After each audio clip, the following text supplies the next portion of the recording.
সতর্ক বার্তা, অ্যাডাল্ট না হলে আপনি দূরে থাকুন। বন্ধুরা, তোমাদের জন্য নিয়ে এলাম মা ও ছেলের চুটির সম্পূর্ণ নতুন এবং সত্যি একটি ঘটনাটি শুনলে তোমার মাল আউট হবেই, গ্যারান্টি দিচ্ছি। বন্ধুরা, আরো নতুন নতুন ভিডিও পেতে আমাদের চ্যানেলটা সাবস্ক্রাইব করে আমাদের সাথে থাকো এবং অবশ্যই কানে হেডফোন লাগিয়ে নাও। আমার নাম রাহেলা।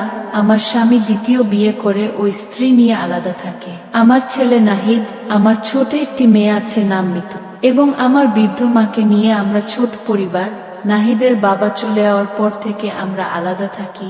নাহিদ একটা চাকরি করে এবং পরিবারের একমাত্র পুরুষ হওয়ায় পুরো পরিবার ওই দেখাশোনা করে, অর্থাৎ পরিবারের কর্তা হিসাবে দায়িত্ব পালন করে। আমার বয়স বেশি না হওয়ায় এবং শরীরের গঠন ভালো হওয়ায় আমি আর নাহিদ একসাথে হলে আমাদেরকে মা ছেলে না বরং প্রেমিক প্রেমিকা মনে করে অনেকে। আমার শরীরের গঠন যে কোনো পুরুষকে আকৃষ্ট করবে। আমি দেখতে ফর্সা, স্বাস্থ্যবান, উচ্চতা 3 ফিট। আমার 3-6 সাইজের দুলন্ত ডাব যে কোন পুরুষকে বিমোহিত করবে। আর আমার বড় ডগনা পাছার বর্ণনা করলে নিশ্চিত থাকো বন্ধুরা, তোমাদের কলা দাঁড়িয়ে যাবে। আমি চলাফেরা করলে আমার হাঁটার সাথে সাথে আমার পাছা অবিরাম প্রকম্পিত হয়। যে কোনো পুরুষের মাথা নষ্ট হয়ে যাবে। বয়স কম হওয়ায় আমার শরীরের চাহিদা অনেক। নাহিদের বাবা না থাকায় একাকী কষ্টে দিন কাটছিল আমার। স্বামীর অবহেলার স্মৃতি বেজড়িত কষ্ট বুকে নিয়ে দিন কাটছিল আমার। এইদিকে নাহিদ আমার একমাত্র ছেলে হওয়ায় ও ছিল আমার সবচেয়ে আপন এবং ঘনিষ্ঠ। তাই ওর সাথে ছিলাম খুব ফ্রি, সবকিছুতেই, সব ব্যাপারে। বলতে ভুলে গিয়েছিলাম, আমরা যে বাড়িটাতে থাকতাম সেখানে ছিল 2টা ঘর।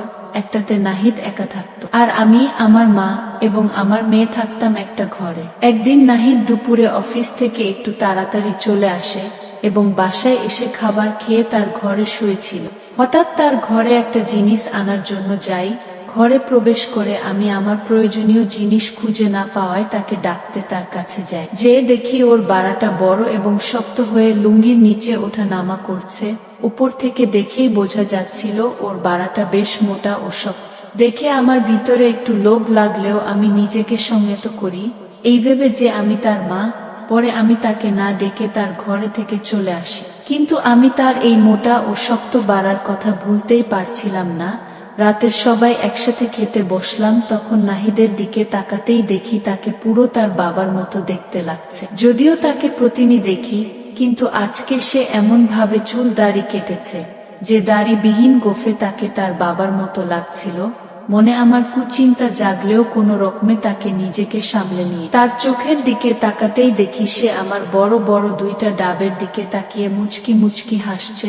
সে আমাকে খুব পছন্দ করত এবং লুকিয়ে লুকিয়ে আমার শরীর দেখার চেষ্টা করত। 2-1 বার আমার চোখে চোখ পড়েছে।